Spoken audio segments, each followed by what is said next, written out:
Those common devices put on your finger to measure oxygen levels in the blood. The problem?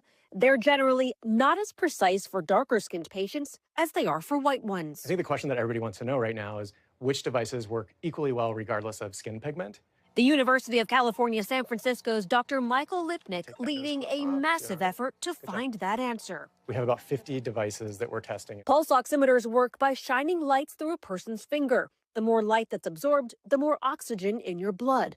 But they can also pick up pigmentation, falsely finding people with darker skin may be healthier than they really are. Lipnick's team now looking to answer critical questions. How many people of color need to be studied to make sure they're well represented in clinical trials? And whether expensive pulse oximeters work any better. I think actually our cheapest device, we found a device we bought for like $2 online. $2? $2. Did you think that you would have answers by now? We thought we would have more answers than we do. The future of Lipnick's research is in question, as he says the bulk of it has been funded by federal health agencies like the FDA and USAID, both now in the crosshairs of President Trump's spending cuts and attacks on diversity programs. The FDA did not respond to our request for comment on funding Lipnick's research, and USAID's offices are in the process of getting shut down, according to Elon Musk. But the problem around pulse oximeters has been known for decades, first revealed in a 1990 study and reignited during the pandemic.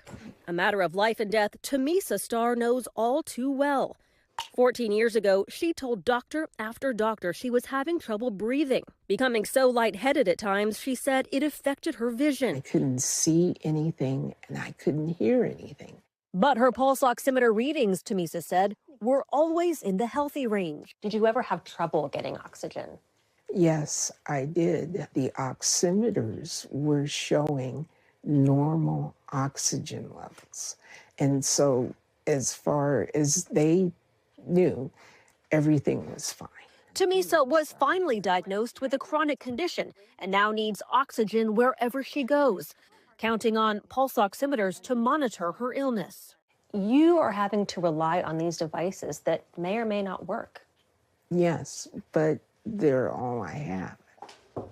Cases like that, a call to action for Dr. Noha Albalada at the Roots Community Health Clinic in Oakland.